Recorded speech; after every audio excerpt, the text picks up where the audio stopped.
Welcome to Better Edge, a Northwestern medicine podcast for physicians. This episode is part of a Better Edge mini-series. Welcome to Parts and Labor, a roundtable discussion with the OBGYN experts here at Northwestern Medicine. My name is Dr. Angela Chaudhary, and I'm a minimally invasive surgeon and serve as the Chief of Gynecology and Gynecologic Surgery here at Northwestern Medicine. I will be your host today discussing a very common disease, uterine fibroids, that impact so many people's lives every single day. Today, we will be focusing on disparities in care for uterine fibroids and how we here at NM recognize and try to address these disparities every day. Let's meet our panel. First up, Dr. Melissa Simon is the George H. Gardner Professor of Clinical Gynecology here at Northwestern University and serves as the Vice Chair of Research and the Director for the Center for Health Equity Transformation. Next, Dr. Susan Tsai, a board-certified and fellowship-trained gynecologic surgeon, associate professor, and the associate program director of the fellowship in MIGS. And next, Dr. Linda Yang, a fellowship-trained minimally invasive gynecologic surgeon, associate professor, and assistant PD of our fellowship. Let's begin with Dr. Simon. Now, before we dive into fibroids, I would love to hear more about the Center for Health Equity and Transformation here at Northwestern. Thank you so much for having me. Yes, our Center for Health Equity Transformation has been alive and running since about 2018, and the focus is really general on all things health equity. We've done a lot of work on women's health specifically, but more broadly across the whole spectrum of health equity, especially in the area of research, training, and education. We have a lot of workforce development pipeline programs for many underrepresented populations and students from across the Chicagoland area. And we do a lot of policy work and community engagement. A lot of the research has been focused on a wide variety of topics, including cancer care delivery equity, patient navigation of all types, and also maternal mortality and perinatal care improvement. Dr. Simon, I've been so impressed reading about the center and sort of everything that you've done. I know so much of your research has been around public health and how to get patients access to care. And, as you know, we're talking quite a bit today about uterine fibroids. So I'd love to hear your thoughts about, what the issue is right now in the Chicagoland area in Illinois. What is happening for our patients and how are they receiving care? So it's really important to understand that access to care has many dimensions. It's more than just being able to have insurance and being able to go down the street or a few miles away to a clinic or hospital. Access of care has many domains, including quality of care. Wherever you get your care, it should be the same quality, same consistency, same basis for evidence anywhere in the country or world. The other dimension is the healthcare team that you interact with. There should be no bias, no judgment, culturally responsive care. Another part of access is financial toxicity and all the out-of-pocket costs that entail going to a clinic or multiple clinic visits or in for surgery or a hospital visit. There's a lot of out-of-pocket costs that include transportation, includes taking care of your children or other people that you give care to, taking days off of work or months. And then there's the aspect of care around the social determinants of health, so social and economic factors, health literacy, things that impact health more negatively for people who live in lower resourced or disinvested areas. Then there's the experience of care, your historic experience, not just yours, but your family's, your friends, your social networks, historic experience with care with respect to being mistreated, not valued, not heard. And so this distrust has been there. And especially for Black or African American populations, it's been here for centuries in this country. And we've earned the distrust. And so we have to work really, really hard to earn that trust back. For so many of our listeners that are listening today and caring for these patients, you hope and you think they have excellent intentions. Their goal is to treat every patient the same, to do that without bias. But we as clinicians also know the difficulties with our clinical days, right? We are stuck working in very small time frames, and we are working with patients for our primary care physicians, so many different problems. What advice can you give to a primary care provider who's listening to that patient's complaint for the very first time to avoid some of the dismissing of that complaint that so many of our patients complain about? Yeah, I think for anyone who sees patients, it's important to check your biases at the door. First, to understand what it is that triggers you. Is it because you're running late already in clinic, like many of us do, or you just had a bad day at home or a bad week in general? Then understanding that,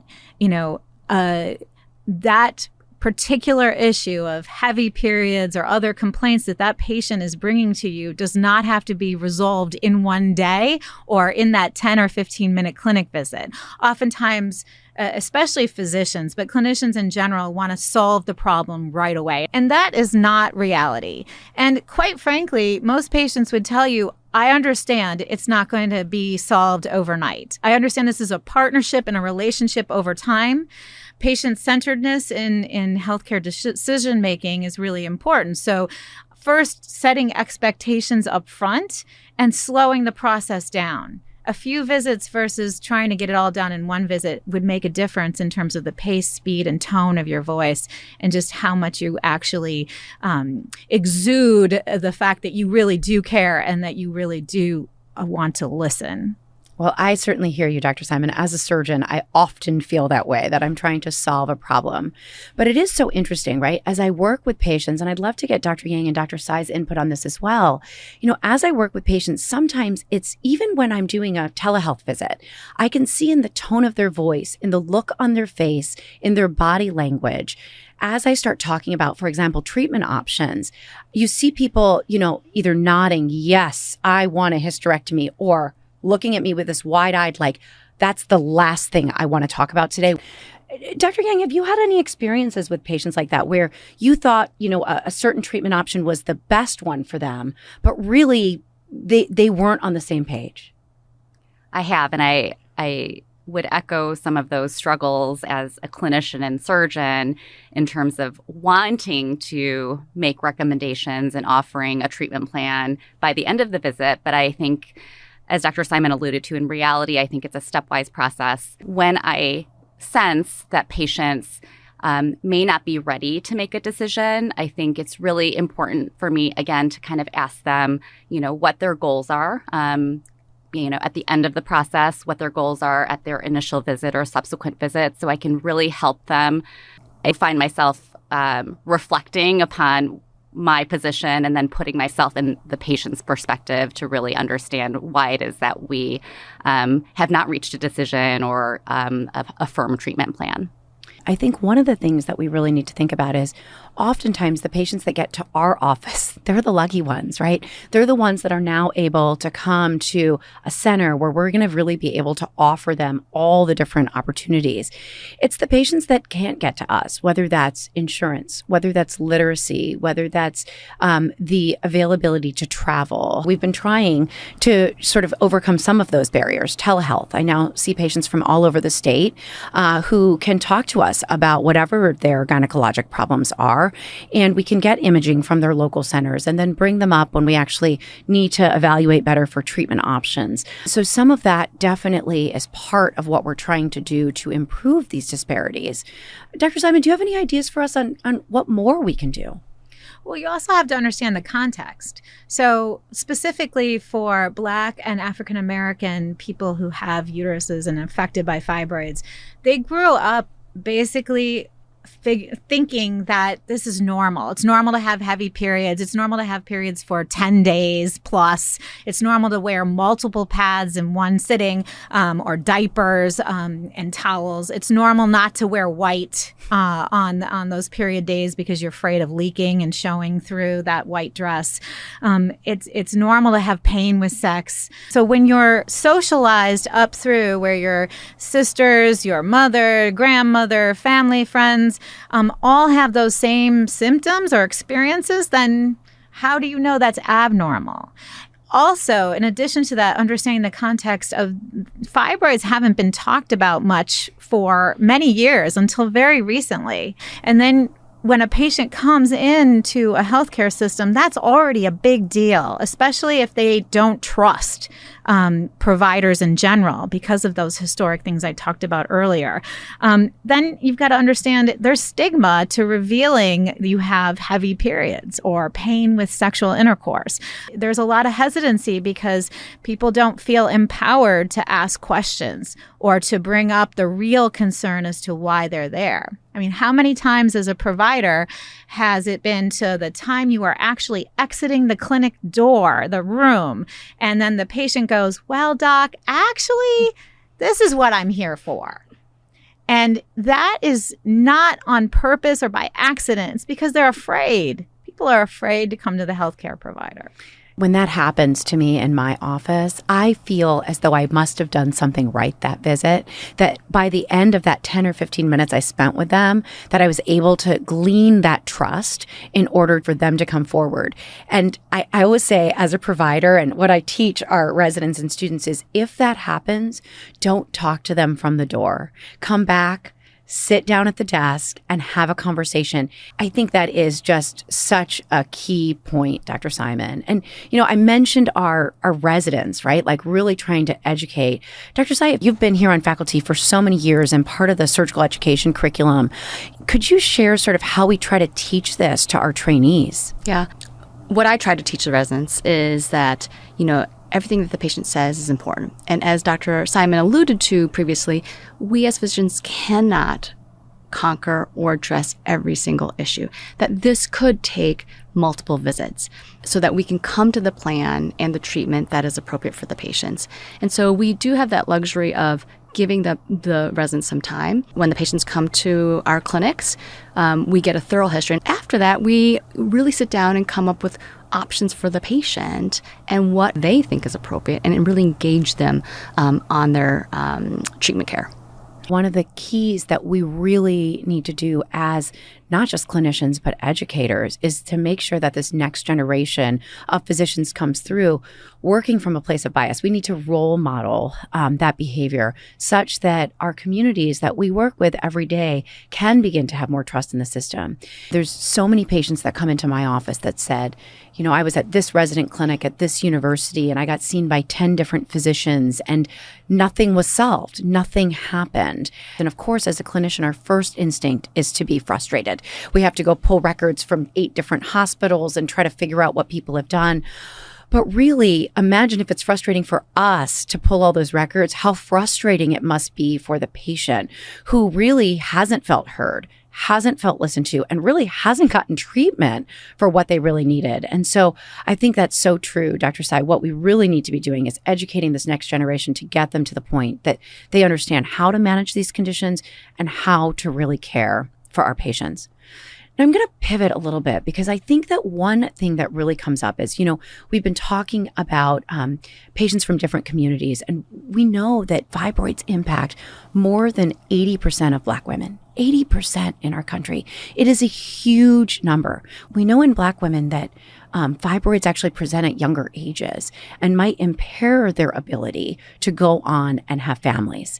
And I would love to hear everyone's thoughts about, patients that they've maybe experienced that have gone through that, or what we can share with clinicians that they can share with their patients about this topic. Dr. Yang?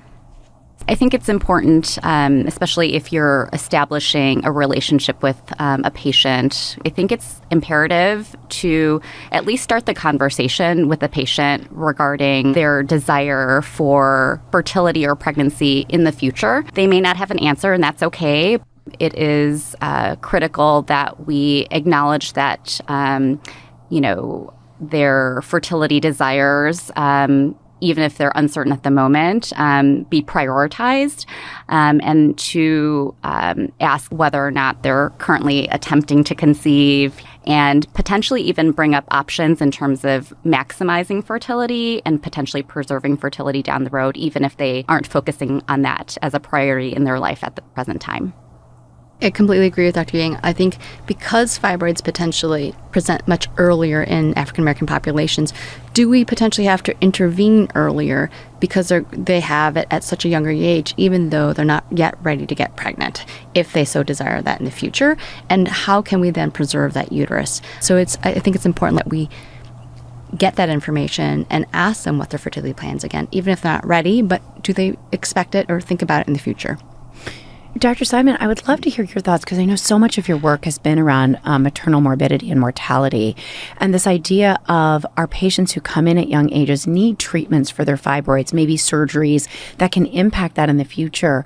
When you work with these populations, and obviously we're trying to improve morbidity, across the city, across the state, across the country.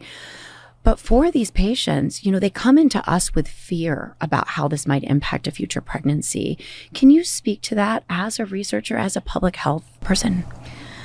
Yeah, I think it's a complex question, right? So we know that preterm birth and high infant mortality rates disproportionately impact people who are Black or African American.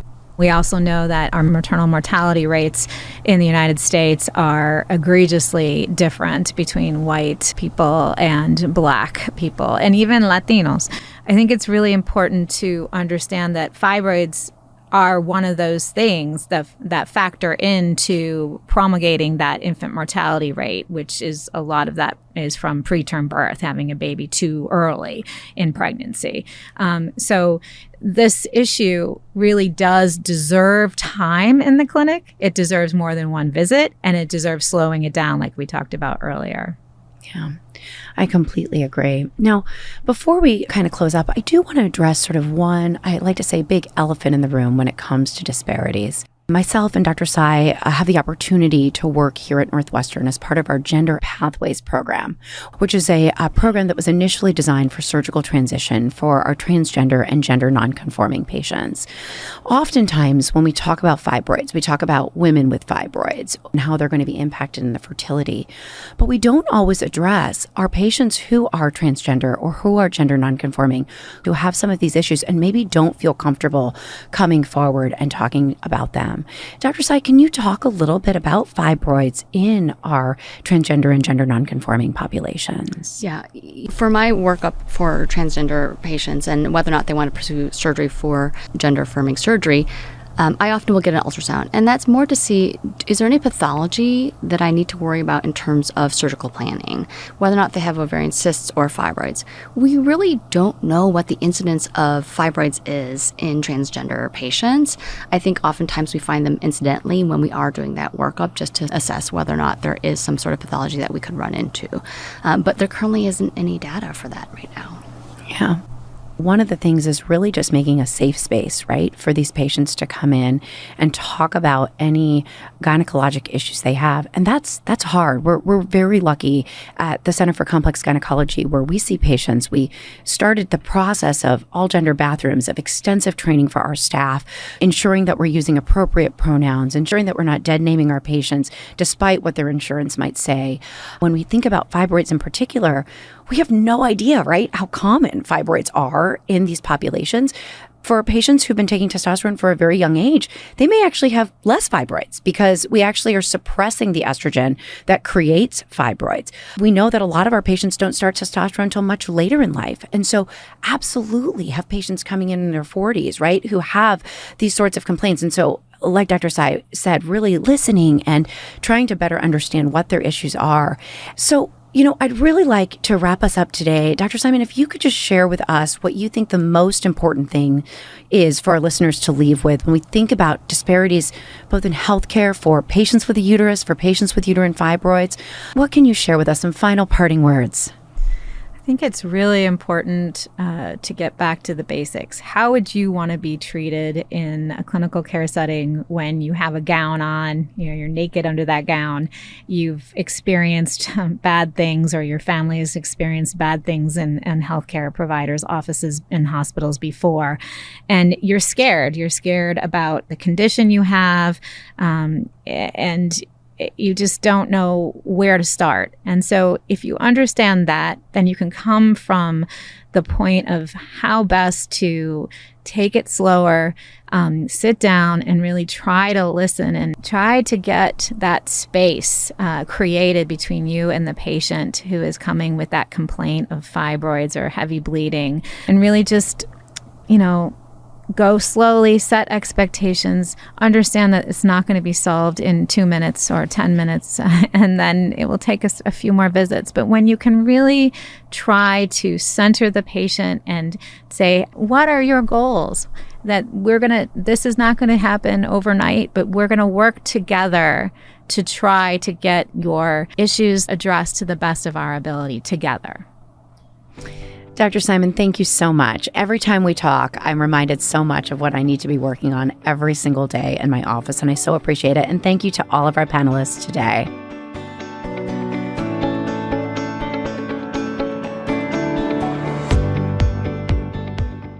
To refer your patient or for more information, please visit our website at breakthroughsforphysicians.nm.org/OBGYN. That concludes this episode of Better Edge, a Northwestern Medicine podcast for physicians. Please always remember to subscribe, rate, and review this podcast and all the other Northwestern Medicine podcasts. And for updates on the latest medical advancements and breakthroughs, please follow us on your social channels.